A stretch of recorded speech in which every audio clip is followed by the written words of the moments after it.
మాజీ సీఎం కేసీఆర్ కు high court big shock ఇచ్చింది. కాళేశ్వరం రిపోర్టుపై స్టే విధించేందుకు హైకోర్టు నిరాకరించింది. కమిషన్ నివేదికపై ప్రభుత్వం నిర్ణయాన్ని కోర్టుకు అందించారు ఏజీ. అసెంబ్లీలో చర్చించాకే రిపోర్టుపై ముందుకు వెళ్తామన్నారు ఏజీ. కమిషన్ రిపోర్టును వెబ్సైట్లో అప్లోడ్ చేయడాన్ని తప్పుపట్టింది హైకోర్టు. తదుపరి విచారణ 5 వారాలకు వాయిదా వేసింది. కాళేశ్వరం నివేదికను సవాల్ చేస్తూ హైకోర్టులో కేసీఆర్ పిటిషన్ వేసిన సంగతి మనకు తెలిసిందే. తెలంగాణ హైకోర్టులో 5 పిటిషన్లు దాఖలు చేశారు కేసీఆర్, హరీష్ రావు. ఈ నేపథ్యంలో మనందరికీ తెలిసిన విషయమే, ఈ కమిషన్కి సంబంధించి స్టే విధించాలి. ఘోష్ కమిషన్ ఒక నివేదికను ఇచ్చిన విషయం మనకు తెలిసిందే. ప్రభుత్వానికి కాళేశ్వరం గురించి పూర్తి స్థాయిలో విచారణ చేసి అందరినీ విచారించి, అయితే ఈ కమిషన్కి సంబంధించి ప్రభుత్వం ఏం చర్యలు తీసుకోబోతోంది అనే ఉత్కంఠ కొనసాగుతున్న తరుణంలో కేసీఆర్ కోర్టుకు వెళ్లారు, హైకోర్టును ఆశ్రయించారు. ఈ కమిషన్ ఇచ్చినటువంటి నివేదికని పూర్తిగా ఆపండి, స్టే విధించండి ఈ కమిషన్ మీద అంటూ ఆయన కోర్టుకు వెళ్లారు. అయితే ఆ రిపోర్టుకు సంబంధించి బయట పెట్టాలి అసలు వివరాలు అని కూడా ఆయన అడిగారు. అయితే కోర్టు మాత్రం అందుకు ఒప్పుకోలేదు. మరోవైపు పైకి అప్లోడ్ చేయడం అనే అంశానికి సంబంధించి కోర్టు ఒప్పుకోలేదు. అట్ ద సేమ్ టైం ప్రభుత్వాన్ని ప్రశ్నించింది, మీరేం చేయబోతున్నారు ఈ కమిషన్ విషయం, ఈ కమిషన్ ఇచ్చినటువంటి నివేదిక విషయంలో ముందుగా చర్చించి ఆ తర్వాత ఏదైనా చేస్తారా, అసెంబ్లీలో చర్చించి ఆ తర్వాత ఏదైనా దీనికి సంబంధించి చర్యలు తీసుకుంటారా, లేదంటే డైరెక్ట్గా చర్యలు తీసుకోబోతున్నారా అనేది మాకు చెప్తే దాన్ని బట్టి మేము నిర్ణయం చెప్తామంటూ కోర్టు చెప్పింది.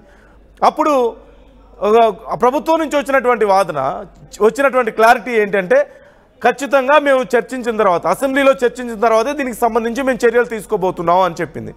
అప్పుడు ఇక కోర్టు ఇప్పుడే కలగజేసుకోవడానికి అవకాశం లేకుండా పోయింది. ఈ నేపథ్యంలో కోర్టు స్టే విధించడానికి నిరాకరించింది. ఈ నేపథ్యంలో ఒక రకంగా కేసీఆర్కి ఇది ఒక పెద్ద చుక్కెదురనే చెప్పాలి హైకోర్టు ఇచ్చినటువంటి తీర్పు. మరి నెక్స్ట్ కేసీఆర్ ఏం చేయబోతున్నారు, దీనికి సంబంధించి ఎలాంటి నిర్ణయం తీసుకోబోతున్నారు, ప్రభుత్వం అసెంబ్లీలో చర్చించి మేము చర్యలు తీసుకుంటాం, తదుపరి ఏం చేయాలి అనే దానికి సంబంధించి నిర్ణయం తీసుకుంటాం అంటున్నారు. కేసీఆర్ ఎందుకని ఈ విషయంలో అసలు ఇలాంటి ఒక నిర్ణయానికి వచ్చారు, న్యాయ పోరాటం ఎందుకు మొదలుపెట్టారు? మొదటి నుంచి కాళేశ్వరం కమిషన్ ఇచ్చినటువంటి ఈ ఘోష్ కమిషన్ చేస్తున్నటువంటి విచారణకు సంబంధించి కానీ, ఇచ్చినటువంటి నివేదికకి సంబంధించి కానీ పూర్తి స్థాయిలో కేసీఆర్ కానీ బీఆర్ఎస్ కానీ తప్పుపడుతూనే ఉన్నారు. ఇదంతా కూడా తప్పులు తడక కావాలని మమ్మల్ని ఇబ్బంది పెట్టేందుకు ప్రయత్నాలు చేస్తున్నారని చెప్పి విమర్శించినటువంటి సందర్భాలు అనేకం ఉన్నాయి. ఈ నేపథ్యంలో కోర్టుకు వెళ్లారు దీన్ని పూర్తిగా ఆపాలి అని. బట్ ఇప్పుడే ఎందుకు వెళ్లారు అనే ప్రశ్న వచ్చినప్పుడు, త్వరలో స్థానిక సంస్థల ఎన్నికలు రాబోతున్న నేపథ్యంలో ఇప్పుడు కనుక ఈ కాళేశ్వరం ప్రాజెక్ట్ అంశం ప్రజల్లో చర్చ కనుక ఉంటే, కమిషన్ ఇచ్చినటువంటి నివేదికకు సంబంధించి చర్చ జరుగుతూ కేసీఆర్ మీద ప్రభుత్వం విమర్శలు చేస్తూ ఉన్నట్లయితే అది నెగిటివ్ అయ్యే అవకాశం ఉంది. కాబట్టి ఒకవేళ దానికోసం వెళ్ళారా, ఇప్పటికిప్పుడు ప్రభుత్వం ఇమీడియట్గా చర్యలు తీసుకునే అవకాశాలు అయితే లేవు. కానీ ఈ చర్చను ఆపడం కోసం కేసీఆర్ కోర్టుకు వెళ్ళారా అనే ప్రశ్న ఖచ్చితంగా ఇక్కడ ఉత్పన్నమైనప్పుడు అవుననే సమాధానం వినిపిస్తుందనే చెప్పాలి.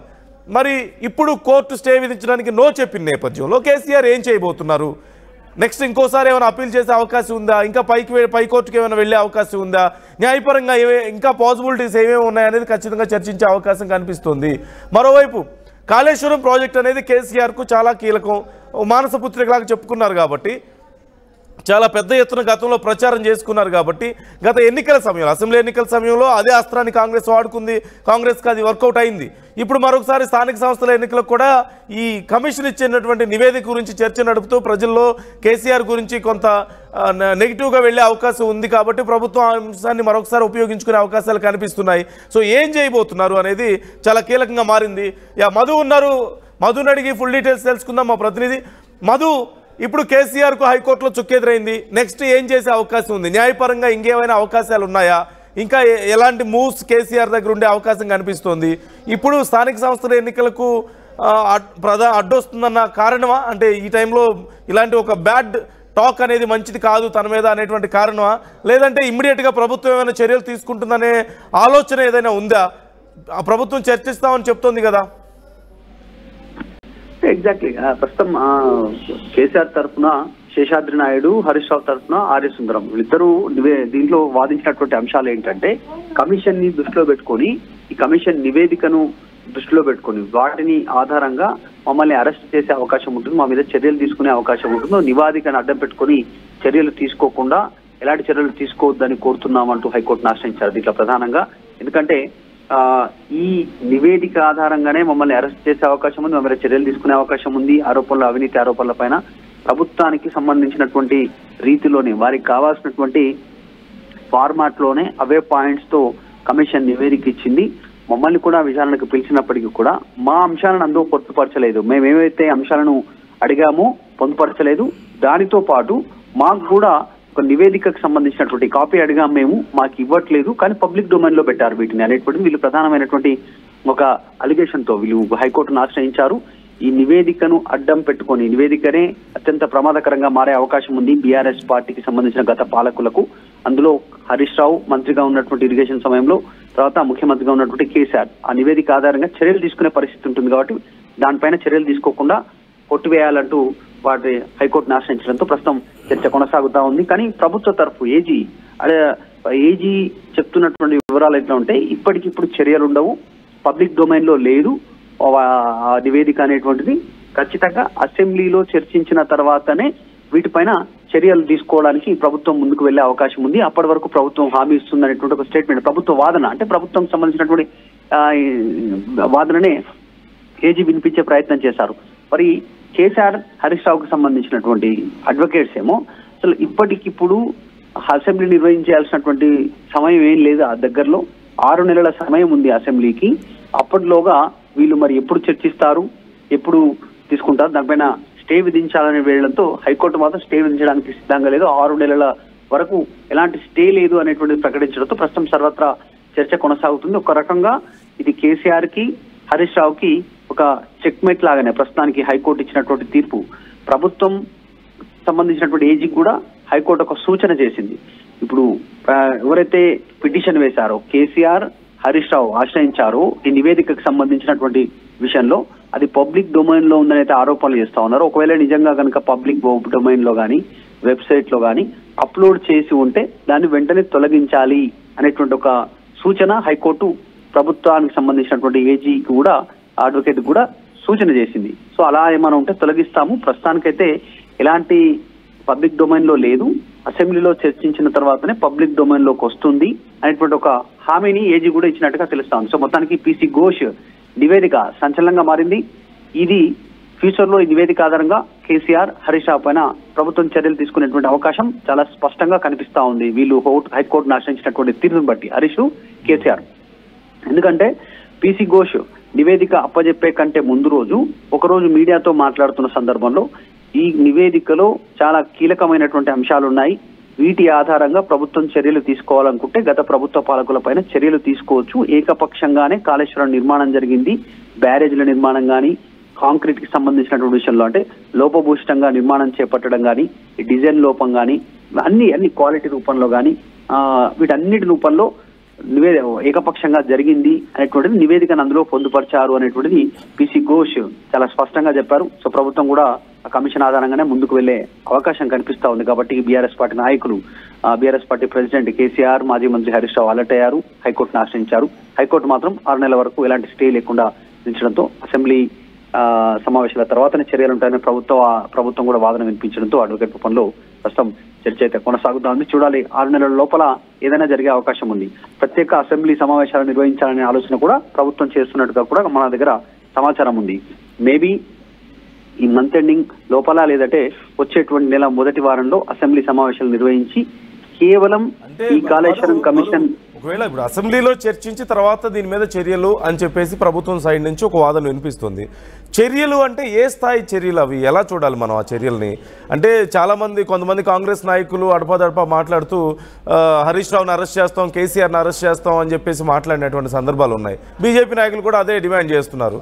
సో ఆ స్థాయి చర్యలు ఉండబోతున్నాయా? చర్యలు అంటే ఎలా మనం అంచనా వేయొచ్చు? ఎగ్జాక్ట్లీ, అంటే దీంట్లో ప్రధానంగా కాంగ్రెస్ మొదటి నుంచి చేస్తున్న ఆరోపణ ఏంటంటే కాళేశ్వరం మీద ప్రతిపక్షంలో ఉన్నప్పటి నుంచి అవినీతి జరిగింది అనేటువంటిది. 1,00,000 కోట్ల ప్రాజెక్ట్ లో కాంట్రాక్టుల దగ్గర ముడుపులు తీసుకున్నారు. అదే ఎక్స్పర్ట్ కమిటీస్ సూచించిన విధంగా అక్కడ నిర్మాణాలు చేపట్టలేదు. ఇష్టపూర్వకంగా వాళ్ళకు నచ్చిన విధంగా కమిషన్లు వచ్చేలాగా, డబ్బులు ఎక్కువగా దండుకునేలాగా అవకాశం ఉండేలా డిజైన్ లో మార్పులు జరిగాయి. అందులో భాగంగానే రేపు ఫ్యూచర్ లో కాళేశ్వరం అనేటువంటిది ఒక పెద్ద గుదిబండగా మారే అవకాశం ఉంది అనేటువంటిది పీసీ ఘోష్ కమిషన్ నివేదికలో పేర్కొంది. సో ఎక్స్పర్ట్స్ కూడా గతంలో అవే సూచనలు చేశారు అనేటువంటిది. సో దీని వెనకాల అవినీతి జరిగింది అనేటువంటిది ఆరోపణ. ఈ కోణంలోనే రేపు చర్యలు ఉంటే ఉండొచ్చు హరీష్ రావు పైన కానీ కేసీఆర్ పైన కానీ. ఆ సమయంలో ఎందుకు ఏకపక్ష నిర్ణయాలు తీసుకున్నారో, ఎక్స్పర్ట్ కమిటీస్ ఇచ్చినటువంటి నివేదికలను ఎందుకు పక్కన పెట్టారు, తొక్కిపెట్టారు వాళ్ళ ద్వారా, ఈ అంశాల ఆధారంగా రేపు కమిషన్ ద్వారా ఇచ్చినటువంటి నివేదిక ద్వారా చర్యలు తీసుకునే అవకాశం ఉంది. అంటే మేబీ అరెస్ట్ ఉండొచ్చు, అవినీతి అలిగేషన్ ఆరోపణ ఉండొచ్చు, లేదంటే మళ్ళీ దీనిపైన ఆల్రెడీ ఇప్పుడు విచారణ ఏసీబీ విచారణ కోరే అవకాశం ఉంది, మళ్ళీ సిట్ విచారణ కూడా కోరే అవకాశం ఉంటుంది. కాబట్టి ఆల్రెడీ ఇచ్చినటువంటి కమిషన్ మీద ఇది ఇప్పట్లో తేలేటువంటి అంశం కూడా కనిపించట్లేదు నందు. ఫ్యూచర్ లో ఇది ఇంకా కాస్త ప్రొలాంగ్ అయ్యే అవకాశం కనిపిస్తా ఉంది. లీగల్ గా ఉన్నటువంటి అన్ని అంశాలను బీఆర్ఎస్ వాడుకునే అవకాశం ఉంది. సో ఎట్టి పరిస్థితుల్లో అవినీతి ఆరోపణలతో వీళ్ళని కార్నర్ చేయాలనేటువంటిది ప్రభుత్వ వాదన కనిపిస్తా ఉంది. కాబట్టి ఫ్యూచర్ లో ఇది కాస్త ప్రొలాంగ్ అయ్యే అవకాశమే కనిపిస్తా ఉంది.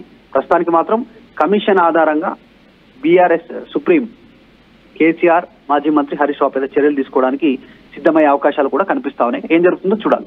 రైట్. Thank you Madhu. ఖచ్చితంగా ఈ విషయంలో చాలా రకాల పాసిబిలిటీస్ మనకు కనిపిస్తున్నాయి.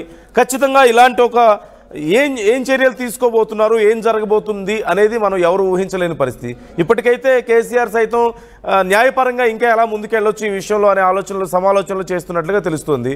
మరోవైపు స్థానిక సంస్థల ఎన్నికల మీద ప్రభావం చూపించకుండా ఎలా చేయాలి, యాక్షన్ ప్లాన్ అనే దానికి సంబంధించి కూడా ప్లాన్ చేస్తున్నారు. ఇక అసెంబ్లీలో చర్చ తర్వాత ప్రత్యేక అసెంబ్లీ సమావేశాలు నిర్వహించే అవకాశం ఉంది అంటూ మధు చెప్పినట్లుగా నిర్వహించే అవకాశం ఉంది అంటూ తెలుస్తోంది. అసెంబ్లీలో చర్చించిన తర్వాత చర్యలు తీసుకుంటామంటే ఏం చర్యలు తీసుకునే అవకాశం ఉంది?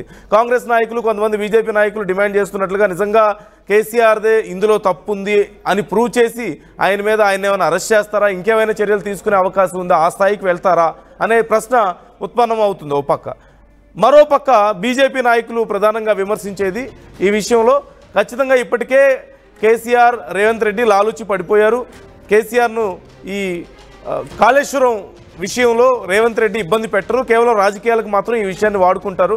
గతంలో ఎలాగైతే కేసీఆర్ రేవంత్ రెడ్డి ఓటుకు నోటు కేసుని ఎలాగైతే వాడుకున్నారో అలా వాడుకునే అవకాశం ఉంది తప్ప నిజంగా ఎవరి మీద ఎవరు చర్యలు తీసుకోరు. గతంలో కేసీఆర్ తీసుకోలేదు, ఇప్పుడు రేవంత్ రెడ్డి కూడా తీసుకోరు అని బీజేపీ విమర్శిస్తోంది. సో కొంతమంది విశ్లేషకుల అభిప్రాయాల ప్రకారం, మధు చెప్పినట్లుగా కానీ కొంతమంది అభిప్రాయాల ప్రకారం ఖచ్చితంగా అలా జరిగే అవకాశాలు కూడా లేకపోలేదు. అలా ఖచ్చితంగా జరగదంటే చెప్పలేం. సో ఏం జరగబోతుంది అనేటువంటి ఉత్కంఠ అయితే ఉంది. కేసీఆర్ ఈ విషయంలో ఇలాంటి ఒక స్టెప్ తీసుకోవడం పట్ల అయితే కొంత ఉత్కంఠ కలుగుతుంది. స్థానిక సంస్థల ఎన్నికలే ప్రధాన కారణమా, లేకపోతే నిజంగానే ప్రభుత్వం అతి త్వరలో దీని మీద చర్యలు తీసుకునే అవకాశం ఉందా అనే ప్రశ్న కూడా కనపడుతుంది జరుగుతున్నటువంటి యాక్షన్ చూస్తుంటే. సో ఓవరాల్గా మీ అభిప్రాయం ఏంటి? ఏం జరిగే అవకాశం ఉంది? కేసీఆర్ మీద చర్యలు తీసుకుంటారా, లేదంటే రాజకీయాల కోసం ఈ కేసు నిజంగా కాంగ్రెస్ వాడుకుంటుంది అని కొంతమంది ఆరోపిస్తున్నారు. అలా చేసే అవకాశం ఎంతవరకు ఉంది? మీరేమంటారు? మీ అభిప్రాయం ఎలా ఉంది? కామెంట్ చేయండి.